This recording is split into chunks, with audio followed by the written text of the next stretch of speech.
Hey everyone, welcome back to the Charles Oliveira Fan Club for another banger video. And in today's video, I'm going to be recapping matchmaking and giving y'all some Charles Oliveira fight news at the end in this video. UFC 306 just wrapped up. It was a pretty decent card. I think the Sphere is a very, very cool venue. The stuff that they did on the screen was just amazing. And I hope they go back there. So, yeah, there's a lot of talking points on this card, so let's get straight into it. First fight on the main card is Ronaldo Rodriguez versus Ode Osbourne. It was a really fun fight. I did think Ode Osbourne had it in early round 1 when he knocked him down and started doing some ground and pound, but Ronaldo Rodriguez managed to survive that and sneak away with the next 2 rounds. So, yeah, that was a pretty good fight. Next fight up was Daniel Zellhuber versus Esteban Ribovic. This was such a fun fight, especially the 3rd round. I mean, Esteban Ribovic just hit Daniel Zellhuber with 100 strikes. Daniel Zellhuber did not go down. It was such a fun fight, just a bloody back and forth war. It was great to see, and I think it could be fight of the year. It's definitely in contention for fight of the year. And also, fair play to these 2 fights. I did say that no one would care about them in my predictions video, but they actually ended up being some really, really fun fights. Now moving on to the fights that I predicted, and I'll be matchmaking these fights, and I'll be going over each fighter and what I thought of their performances and stuff like that. Okay, so starting off with Ortega versus Lopez. I predicted Lopez to win by round 1 TKO. He ended up doing the next best thing, and he won by a unanimous decision. And it was 30-27 from 2 judges, and then 1 judge even gave him 30-26. So, yeah, that does tell you that Diego Lopez had a really good fight, was pretty dominant throughout the fight. But yeah, we'll go into Brian Ortega's performance. He had a pretty underwhelming performance, I'm not gonna lie. I mean, he did take all of Lopez's shots and didn't get knocked out, so fair play to him, but he just got outclassed by Lopez. It was kind of sad to see. But yeah, he tried his jiu-jitsu, didn't really work against Lopez. Lopez is very good at jiu-jitsu. And yeah, I just think he doesn't really have anything left at featherweight, so I've matched him up with Beneil Dariush at 155. It's a good opportunity for both of them to get back into the winning column. Obviously, Brian Ortega is coming off this loss, and Beneil Dariush just lost to Ahmed Sarukian. Well, not just lost to, his last fight was against Ahmed Sarukian, which he lost. They do have similar styles, so it'll be a fun grappling fight as well. And yeah, if Ortega wins, he gets a nice spot in the rankings, and if Dariush wins, he can fight up in the rankings again. So yeah, that's what I have planned for Ortega, because he's not getting a title shot again, and if he stays at featherweight, he's just going to be a gatekeeper of the top 5 at featherweight. So yeah, that's what I have for Ortega. Oh, for Diego Lopez. Diego Lopez looked amazing in this fight. He dominated Brian Ortega, managed to win all 3 rounds, even arguably got a 10-8 in the first round. And I said in my predictions video, if he gets a unanimous decision, he'd win the first 2 and Ortega would win the 3rd. But he managed to win all 3 rounds, got a 10-8 in 1 round even. So Diego Lopez, he's very, very good. This proves that he's a top featherweight. He's no longer a prospect. He's a legit contender among the likes of Volkanovski, Holloway, and Topuria at featherweight. And I think after a performance like that, he's definitely in the runnings for a title shot. He deserves the title shot. But I feel like if he waits out for a title shot, it would be a bit too long. So I've matched him up with Alexander Volkanovski in a title eliminator. Yeah, because Max and Ilya have to do their thing, and if this fight doesn't get made, then I feel like they'd give the title shot to Volk first, and Volk does deserve it. Because he was a long reigning champion at featherweight, had 5 title defenses. And in my opinion, Diego Lopez deserves it equally. Because he is coming off a win. He's on quite a big win streak. I think he's on a 5-fight win streak or something. But yeah, both of these guys definitely deserve the title shot equally, in my opinion. So I think they should fight. Obviously, the winner would fight the winner of Max and Ilya, and then the loser of this fight fights the loser of Max and Ilya, and you kind of do a tournament style thing there. So yeah, that's what I think should happen for Diego Lopez. A title eliminator with Volk. I'm gonna be honest, I wouldn't really want to see this. I don't want to see either of them lose, but it's just the fight that makes sense. So that's why I've match made it. Next up is the co-main event between Alexa Grasso and Valentina Shevchenko for the women's flyweight title. And Shevchenko ended up winning by unanimous decision with all three judges giving her 50-45 on the scorecards. I predicted Shevchenko to win by split decision. I did think it was going to be a lot closer than it ended up being, but Shevchenko managed to use a heavy wrestling plan, so the fight was boring, but secured the win. I'll get into Shevchenko more in a minute, but I'm going to go over Grasso now. She had a pretty underwhelming performance, not gonna lie. I thought she would get in at least 2 rounds, but I mean, she just got schooled by Valentina Shevchenko, man, and like, yeah, it was pretty underwhelming. I did expect more from Alexa Grasso, but you know, it's MMA. This happens. Maybe she was off on the night. You never know. But yeah, very underwhelming performance. Got schooled. Submission attempts were pretty weak. Not gonna lie. I mean, if she had stronger submission attempts, she could have won, one, maybe 2 rounds more, or she could have even submitted Shevchenko and won the fight. But yeah, Alexa Grasso, not a very good performance, probably having an off night or something. I don't know what happened there, but yeah.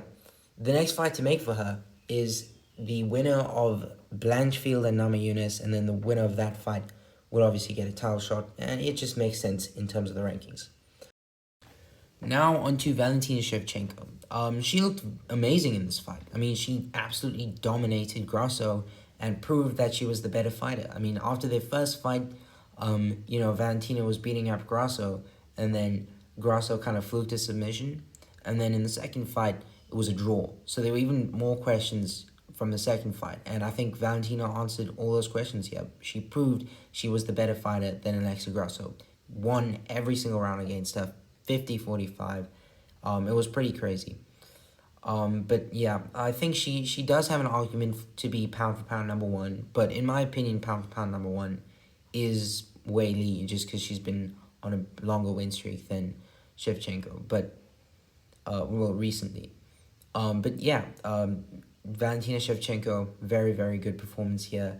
And I've matched her up with Manon Fiorot. This is pretty obvious. Fiorot has been waiting for quite a long time and even weighed in as the backup for this fight. So this is obviously the fight to make in the women's flyweight division for the title next.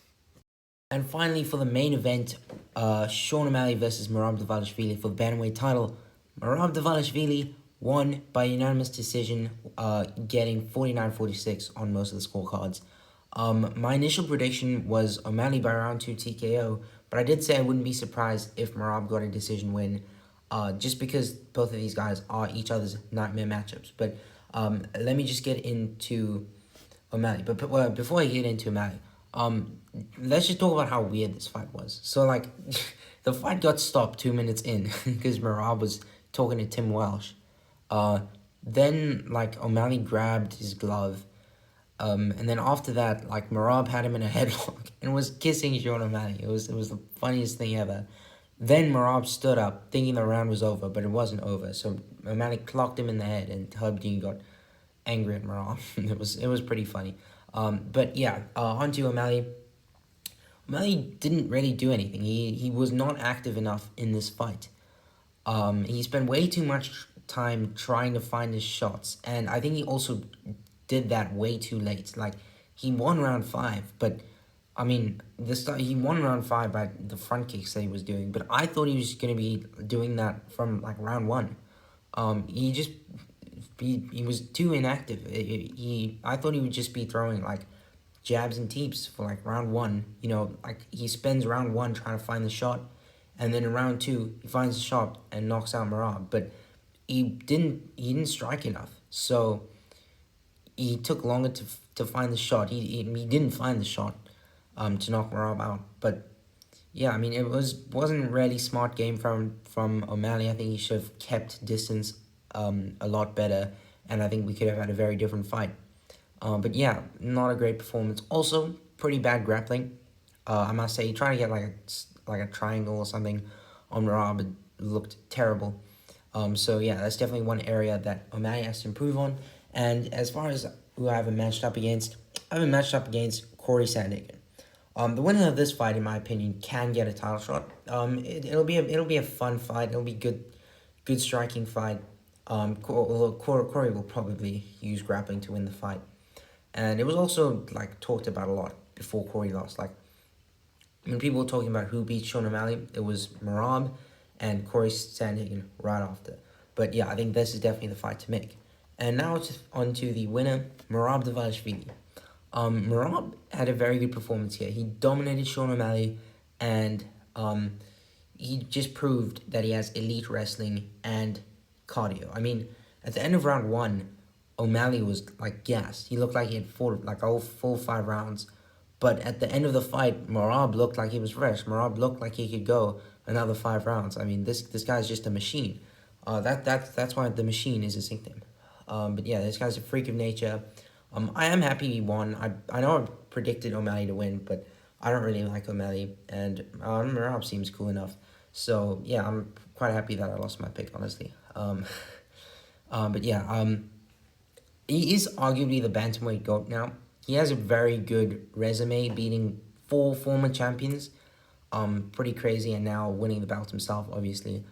But I still rate Dominic Cruz a little bit over him, just because Dominic Cruz has the title defenses. But I think if Merab gets 1 or 2 wins, I think he is the bantamweight GOAT. But yeah, in terms of who's next for Merab, it's Umar Nurmagomedov. Umar beat Sandhagen, pretty good performance there, and I think it's also just like an interesting matchup between these two. I mean, they're both high pressure wrestlers, and it would be interesting to see who owns and controls the fight. They both have like that Khabib style wrestling, and it would be cool to see them fight. So I think that's definitely the title fight to make in the bantamweight division. And to end of the video, I'm going to give you guys my thoughts on the UFC 309 fight news. This was announced a little bit earlier, but I just figured I'd cover it in this video. So, Jones versus Miocic for the heavyweight championship. It should be John Jones versus Tom Aspinall. No one wants to see Jones versus Stipe. But yeah, like we all know that's happening. But the co-main event of that is Michael Chandler versus Charles Oliveira 2. It's quite a weird fight.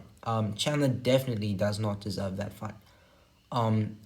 Chandler's last fight was in December 2022 against Dustin Poirier, and he lost that fight.